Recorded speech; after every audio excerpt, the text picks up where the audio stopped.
This is Ryan. And this is Ashley. And this is Ruining Our Childhood. It's a weekly podcast where we remove our childhood goggles and put on our adult bifocals to rewatch and review our favorite movies from the past. Ashley, why don't you tell us about the movie we're going to be watching this week? Sure. So today we chose the 1996 classic, and I'm going to say that every time. I'm going to say classic because it was a classic to us. Scream. We're going a little of a horror movie this week. So the tagline, or I should say logline, I don't know. If you can tell, we are not in the movie business or anything like that. No, we're not. So I'm just making up as I go. Anyway, the logline, I'm pretty sure is what it's called, is a year after the murder of her mother, a teenage girl is terrorized by a new killer who targets the girl and her friends by using horror films as part of a deadly game. Dun, dun, dun. Yeah. So, tell us a little bit of facts from 1996, right? Just quick facts about the movie. It was released on December 20th, 1996. So I would have been a whopping 12 years old. Sure. Budget for the film was $14 to $15 million, but it ended up grossing $173 million. So it was quite successful. And obviously produced a total of 3 sequels, most recently Scream 4 in 2011. Awesome. Yeah. Wow. Scream 4 was 2011. Yeah. That's a really long time. But it doesn't, somehow it doesn't. And they did the movie, I mean, they did the TV show too, I forgot. I totally forgot about that. Because I was like, how have they not redone another one? But I forgot they did the Scream TV show on MTV. Yeah. I watched like the first few episodes, but... I didn't even watch that. Bad, but I don't know. It's just not the same. What was your memories of the movie? I don't remember. I was 10 when it came out, by the way. So I didn't see it in theaters. I don't remember renting it, but I do remember in 6th grade. So this must have been like a year or two after, because I was a little younger for my grade. I think it was 6th grade. We went to a Halloween party. One of my best friends' neighbor invited us, and they were a year older. So it was a bunch of 7th graders. And there was just like this little group of 6th grade girls that I was in. And it was in a dentist's office because the girl's father was a dentist, and there was like an extra room or some. It's like I vaguely remember, because go figure, this was how many years ago. But I just remember them being so excited because we're gonna watch this movie, and I was like, I don't want to watch a scary movie with a bunch of older kids. I'm going to look like a dork if I get scared. But honestly, the only thing I can remember from the movie is the opening scene with Drew Barrymore. Yes. And that obviously is an iconic scene. It's spawned a lot of... Parodies, yeah. So, most recently an SNL skit with Pete Davidson that I was telling you about. Yes. And John Rachel Mulaney. Brosnahan? No, John Mulaney. And, my bad. Yeah. Wrong one. So it's obviously an iconic movie. And I think it was not the first scary movie I saw when I was a kid. I hold a special place in my heart for It. As or we I all should do. say a special place in my nightmares. But yeah, I just vaguely remember watching with a bunch of kids, and it wasn't as scary because it was a group of like 20 people. But that's what I remember. How about you? I definitely don't even remember seeing previews for it. It was not on my radar. I think it was because I was so young. But I want to say it would have been the following Halloween, like the Halloween 1997. I remember around that time, someone at school brought in like a VHS copy, and it was kind of just getting passed around. Like people would take it home and watch it. And I remember like before even that, I was confused by like the ghost face masks that I was seeing everywhere. Oh yeah, those were. It was like the go-to Halloween costume for like 4 years after. So then like I remember borrowing it from one of my friends, watching it. I remember not being overly terrified, but I remember like it had a ton of famous people on it, so it was really enjoyable. And then I would say it became more of a phenomenon with my friends as we got older, as like the next couple movies came out. Like I remember like one of my friends specifically was obsessed with it, obsessed with Wes Craven. He wanted to make his own Scream movies. That was basically I think I was a little too young to have like appreciated it. Obviously, I would not have seen it in theaters. Yeah, it definitely was a post thing. And I think like when the second one came out, I rewatched it, and I think the second one came out in like 98 or 99. Yeah, that sounds right. And then I saw the third one in theaters. Same. With my brother. So yes. I definitely was a big fan of the movies. And I feel like I don't get scared very easily. Simple is better for me. Yeah. Like not overdoing it or not overly bloody. Like this, I think this kind of movie is like the type that's just right from what I can remember. But it's been a while. I think we might have rewatched them a couple of years ago for Halloween. Possibly. It was probably a decade ago, to be honest with you. I think we rewatched them for sure when the fourth one was coming out. So a good 8 years, 7 years. 8 years, yeah. So it's been a while. It's been a while. So we're going to have some fresh old eyes watching it. Definitely. So next. Do you think it held up? I always skip the whole purpose of the show. Yeah. I think it will. Just because I think, for the most part, horror movies do tend to hold up. Like, if you think about, some really old horror movies like Psycho and... Well, I mean, there's probably parts of Psycho that don't hold up. But, like, just being scared, that's a very classic thing. I think scary movies aren't that scary these days because we're so jaded now. Yeah. Because we've seen almost everything. I mean, I haven't seen Us yet, but... It looks scary as hell. Looks terrifying. But, yeah, I think it will hold up just because of the fact that it's a horror movie. And there's definitely some cliches in there, I'm sure. But, but I think it will hold up. Yeah. How about you? I agree. I think it's going to hold up. I'm very much looking forward to it. But I agree with a lot of the points that you made, that horror movies are some of my favorite things to rewatch every Halloween. Like that. They always seem to hold up, so... We've been kind of bad the last couple of years about rewatching. We basically stick to Hocus Pocus and... like Shaun of the Dead, maybe? Yeah. Which is not necessarily a scary movie, but it is an excellent movie. So I guess we'll pause it here, and we're going to go watch it. Hit the pause. We're going to come back and talk about Scream. Ba-show. Stay with us.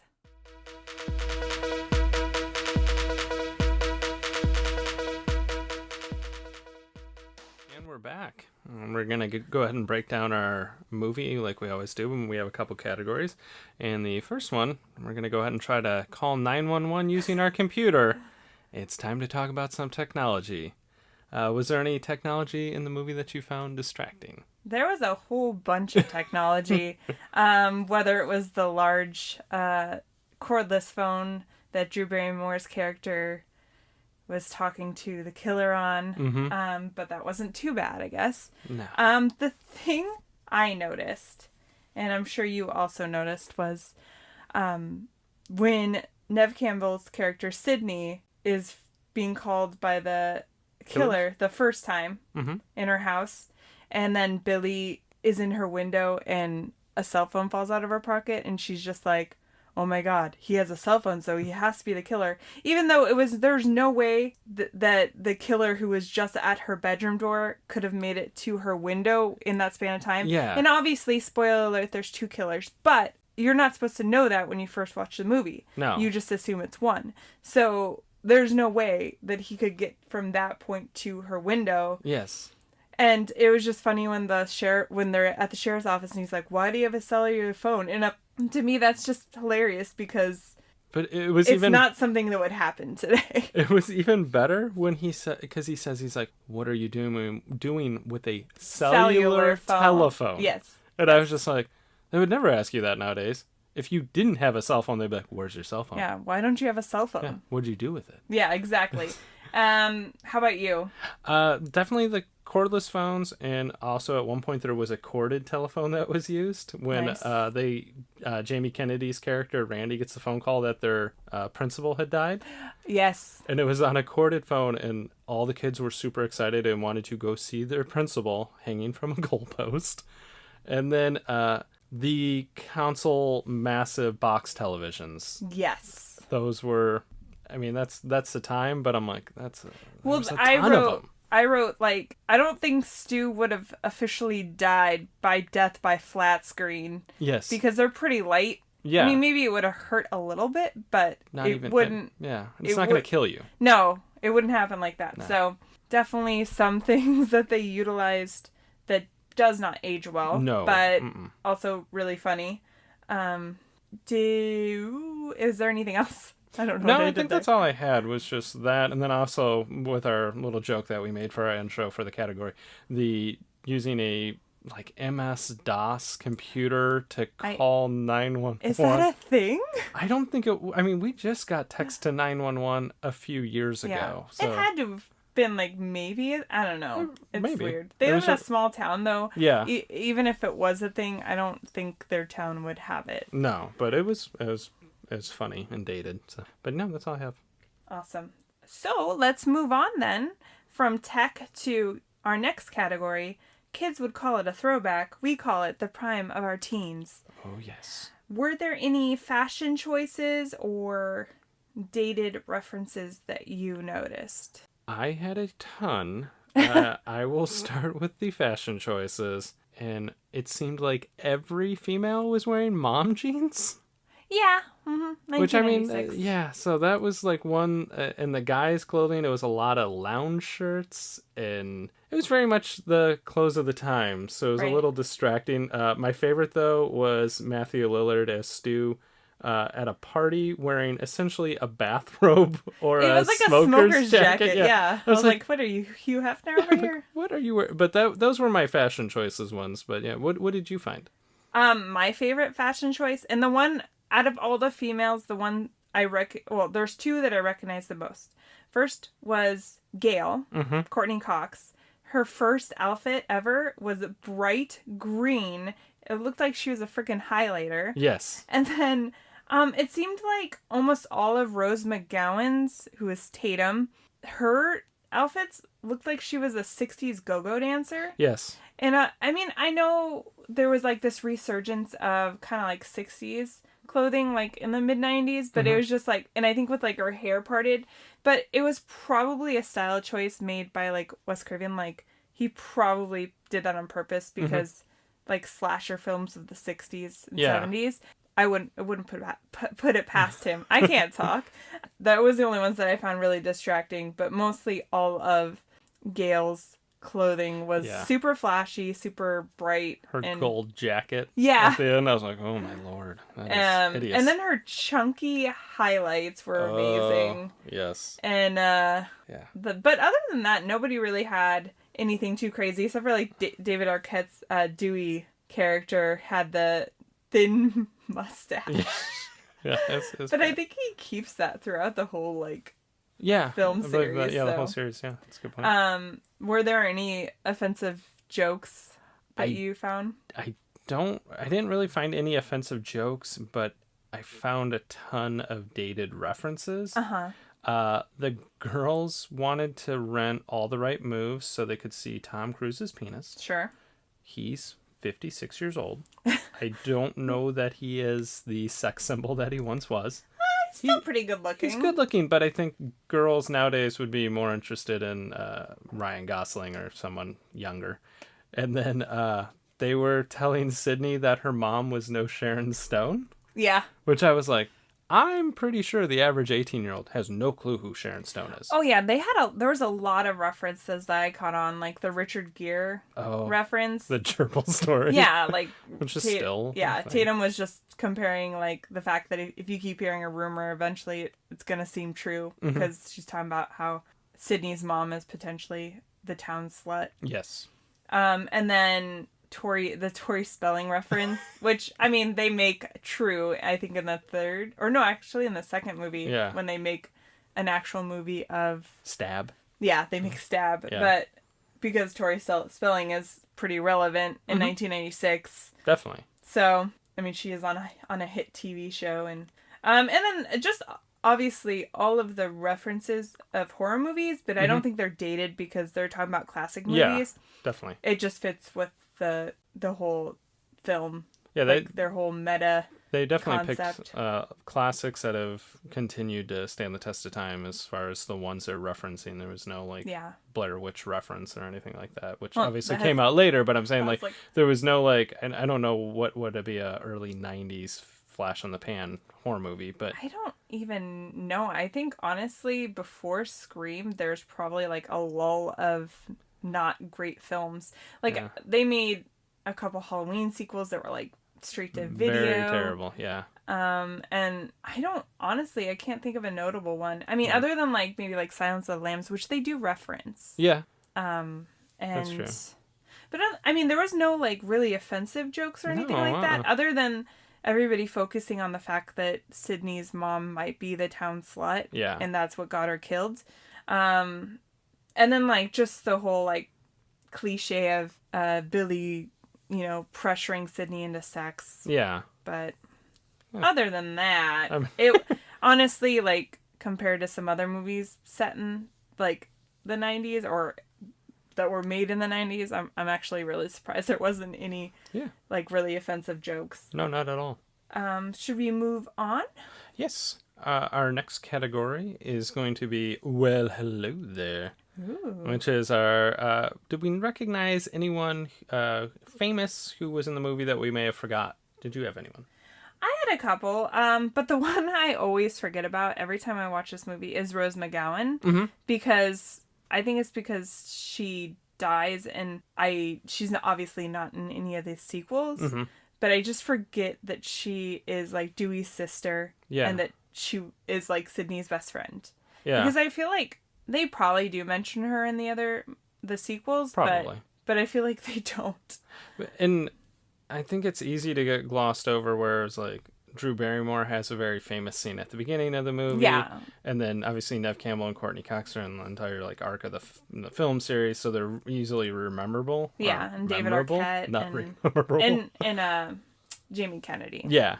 The one that I forgot was in it was The Fonz. Yes. Henry Winkler as Mr. Hembry, the principal. Yeah. And his acting is very Fonz-like. Yeah. So. I loved when he, like, the first scene he's in, he's, like, talking to Sydney, and he, like, touches her chin, and I'm just like, you can't do that. You're the principal. You can't touch students like that. Like, it wasn't, like, sexual or anything, but I was just like, even that, people would be like, why are you touching a student like that? But yeah, he was one, and then I know you caught one other one. Oh, Linda Blair. Yeah. It was just like a really quick cameo. She was like a really abrasive reporter. Mm-hmm. Oh, another abrasive reporter. Yeah, because also that was like a true cameo where like you blink and you miss it. So, and it was like obviously an homage to, she's a horror movie icon. So yeah, very true. Should we move on to Is It Even Good? Where we talk about if the plot is believable and if the casting choices are good. Well, what did you think? I thought the plot was believable in the sense, I mean, it's just typical slasher movie. There's people getting stabbed left and right. The only thing that I thought was incredibly odd was it appeared the only one that had sympathy towards the fact that Sydney's mom was raped and murdered. Yes. Was Tatum. Everyone else in that town was a dick and thought it was funny to make fun of this. Yeah. That was the only part I was like, I'd like to think if that happened to someone, people aren't going to make that many jokes. Yeah. I feel like Gail was pretty sympathetic, but she also was, when you think about it now, knowing all of the plot of the movie, like, she was honestly right. Yeah. Like, Cotton Weary didn't do it. Mm-hmm. And, you know, Neve Campbell's character, Sydney, was wrong in pinpointing him, but obviously she didn't know. Sydney wouldn't knowingly put an innocent man in jail. No. So, but I agree, like, nobody's sympathetic in this movie at all. No. And even, like, the thing that bothered me, okay, the first time Sydney gets attacked, she's, like, thinks it's Randy playing a joke, and she's just like, yeah, whatever. But I'm like, two of your classmates were just murdered. Yeah. So you're not even thinking, like, this might actually be real. Mm-hmm. And then Tatum does it right before she dies, as she thinks it's a joke too. And I'm like, several people have been murdered in your town, and you have no concept of, like, maybe But I think it just plays with that they're a jaded generation and they're not as scared as generations before. But then the other thing that I was thinking of was they had just had the issue at school. That's true. Where kids are running around as Ghostface and they think it's Yeah, hilarious. that's true. So I can understand, especially Tatum thinking that Ghostface was just one of her friends playing a prank. Because they're at a party, everybody's laughing and having a good time. But obviously, maybe you should be a little more cautious. Exactly. And I think that was the thing that bothered me. Did you have any issues with the casting? No. Same here. I don't think so. I was just looking at my notes here. Nope, I didn't. I thought they were all cast pretty well. I like Rose McGowan. Like, she's good at playing, like, a quippy, smart Alec character. Mm-hmm. Yeah, no, everybody was good casting, and honestly, it was kind of hard to find, like, ones that were bad acting. Like, yeah. You know, in most, like, all the movies we reviewed, there's at least one notable person that you're like, whoa, calm down. Yes. But, I mean, we'll get into that later, of course. We usually do funniest line and cringiest line, but we're going to also add best death scene. Yes. Since this is a horror movie and there's plenty of death scenes to go around. What was your choice for that? For death scene, my favorite is Tatum going through the dog door and the garage door going up and her getting killed or impaled or however she truly died. I thought that one made me chuckle. Yeah. But that was my favorite. What was yours? That was mine too. And only because, and I know this had to do with like just the effects, but I always laughed at the way they show her head being smushed. Uh-huh. Because it's not like Game of Thrones style accurate, like blood everywhere. It's like a Barbie doll head being smushed. Yeah. Like, and I don't know if that's just because the technology they had for like, you know, blood and gore and special effects, but I think it just looks like a smushed Barbie doll head. So that was one of my favorites. I also liked the opening scene because it's pretty iconic. And yes, like I was saying while we were watching it, I was like, it's kind of like more devastating than I remember because the parents come home and then the music's all sad and like she's so close to her parents, but she ends up, you know, she can't talk. And because he like punctures her lungs, I'm guessing. And so I'm like watching it now as an adult. I'm like, I feel bad for the parents. Like I never feel bad for like an opening scene death of like a horror movie, but I'm like, I feel bad for the parents. But yeah. Other than that, did you have a funny line there was out?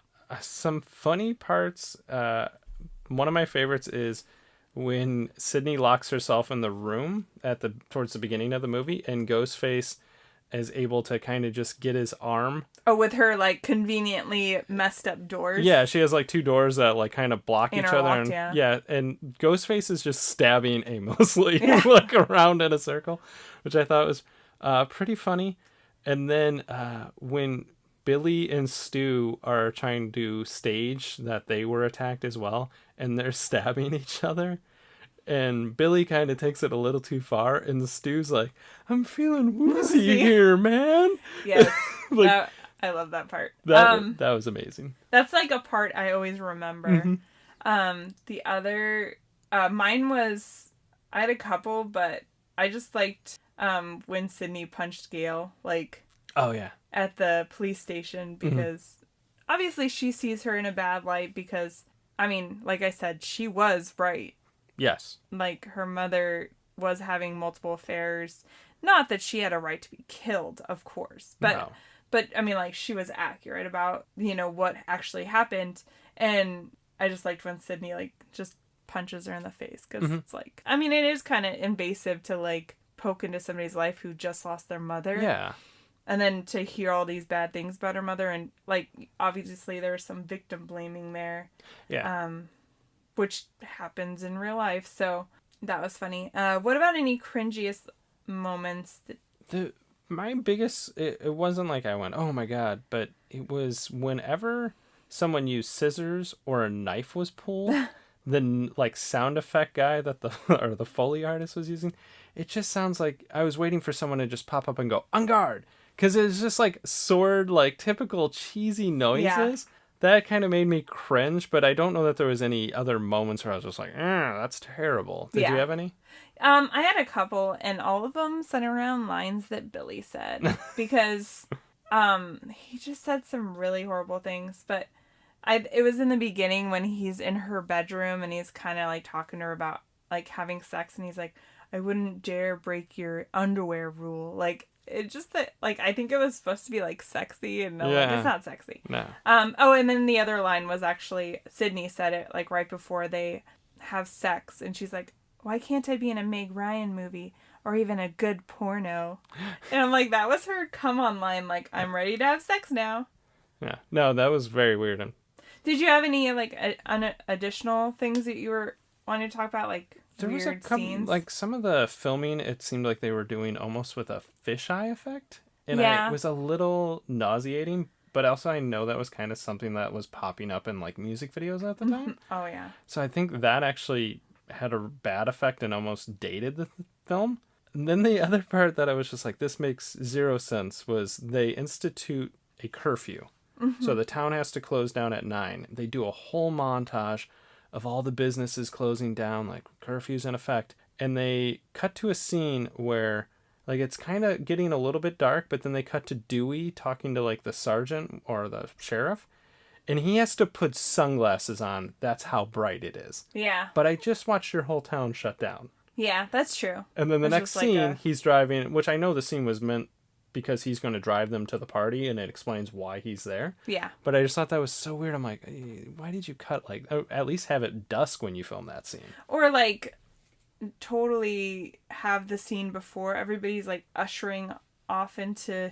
Yeah. Like, the woman, like, grabbed her child and, like, oh my God, let's get home before we gotta end our picnic. I had an issue. The biggest flaw in the movie for me, and this, I guess you could pick this out of a lot of horror movies, was, like, how quickly they were able to move bodies. For example, when Gail's cameraman dies. Yes. Sydney is in the van with him, and she, like, slips out of that little hole. Mm-hmm. And then, like, 2 minutes later, Gail comes out, and the body's gone. Yes. And it's on top of the van, and I'm like, these are 2 17-year-old boys. And actually, technically, it's just one, because Billy's inside. Billy's still upstairs pretending to be dead. Mm-hmm. And so you're saying that Stu is able to hurdle a large man, too. Because they make jokes, like, Gail makes a couple fat 50 jokes. 50 pounds overweight. Yeah. Onto the van. And I'm like, that's not plausible. But unless Billy ran down real quick, helped with the body, and then ran back upstairs for him to fall down the stairs. Terribly. Still faking his death scene. But yeah, should we move on to our final thoughts? I think it's time that we hit some award season and go ahead and hand out our first award, the valedictorian of the Nicolas Cage Online School of Bad Acting. Woo! Whoop! Who are you giving your award to? This one was hard for me because, like I had said earlier, I feel like there wasn't anybody that was, like, above and beyond just a bad actor overall. I almost gave it to that scene where there's, like, a cheerleader and her friend talking about Sydney, about how she's the murderer, and I'm like, I don't even know what's wrong with this girl, like, why she hates Sydney so much. Yeah. But her friend, when she's like, oh my God, like, was really overacting. But I didn't give it to her. In the end, I'm going to give it to Skeet Ulrich. Of course you did. For Billy. And it's not because I don't like him. Yeah, okay. It's because his death scene, his like fake death scene, where right after they have sex, him and Sydney, and he gets stabbed. I'm using air quotes here because obviously he doesn't get stabbed quite yet. And he, like, turns around and he's like, Sydney. Like, and I'm like, Jesus, how do you not know that he's faking it by now? And then he topples over. And then when he falls down the stairs a little bit later, still pretending to be stabbed several times. Yeah, that was pretty bad. But just overall, and honestly, he didn't bother me until those last scenes. Yes. He was really intense in their last scene where him and Stu are spoiling the whole plot of their their murders to Sydney. Mm-hmm. And I felt like he was just really over the top. But like I said, it was, for me, it was by default because there wasn't that much to choose from. How about you? Mine, at first, I was like, this is a slam dunk. He's doing terrible because he seemed like he had attention deficit disorder and was just so hyper and over the top, was Matthew Lillard. Mm-hmm. But then at the end of the movie, he was my favorite part. And I was cracking up at him bleeding out. He was funny as heck when he was doing that. But who'd you pick for the bad award? That's who I'm giving it to. I'm still giving it to him. Oh. But I thought you were going to just because say my somebody else. favorite part is he asked Sydney, did you really call the cops? And she says yes. And he's like, man, my mom and dad are going to be so mad. I'm like, you've murdered people. The house is covered in blood, and you're mad because your parents are going to find out because your friend called the police. You're a murderer. You're trying to murder her too. But he had me cracking up at the end. So, yeah. But still, he as I would do with a Nicolas Cage movie, he was pretty bad. So, our next award is going to obviously be for excellence. I'm going to go ahead and who are you giving your Thomas J. Hanks Award to? You mean the Thomas J. Hanks Award for Exceptional Acting? That one. I'm giving it to Matthew Lillard. Oh, what? Because the end scene is supposed to be funny. Yeah. He has his comedic timing is really underrated. No. I think everything he said when he was bleeding out was hilarious. Yes. And it was supposed to be hilarious because they're playing on that, like, these murders are supposed to be really scary, but in the end, it's just a 17-year-old boy. He's still a psychopath, but he still worries about stupid stuff, like his parents being mad at him. Yeah. And, like, he didn't think about these consequences before killing Sydney's mother and you know, planning all these other murders with his best friend. But now he's realizing the consequences as he's bleeding out because his friend stabbed him a little too much. Yeah. But yeah, I think like that whole scene where he's just like freaking out. He was fan. Yeah, every line was hilarious. Yeah. So that's why I gave it to him. And I totally understand that because, like I said, it was hard to give out that award in this movie because I thought there was a lot of great acting. But How about who's yours? I honestly gave it to Neve Campbell as Sydney. I almost said I thought she was a very good scream queen. She acted very well in the movie. At no point did I go, "Oh, she's doing bad." She is against type. Yeah. Because they do mention in the movie that, like, all of the famous scream queens are, well, I guess Jamie Lee Curtis, because they mention her, is pretty against type too. Yeah. I think, but I liked when she was being sarcastic when the, like, killer called her. Yeah. But at the same time, I was just like, why? Like, it'd be one thing if you were the first person to get murdered. Mm-hmm. Like, Drew Barrymore's character was a little sarcastic with the person and was just like, ugh. Yeah. But, yeah. No, yeah, that's who I give it to. I didn't mean to cut you off if you had anything else. I thought she did a great job, and that, like I said, I agree with you on that part. Like when she's just a smartass to essentially a killer. Yeah.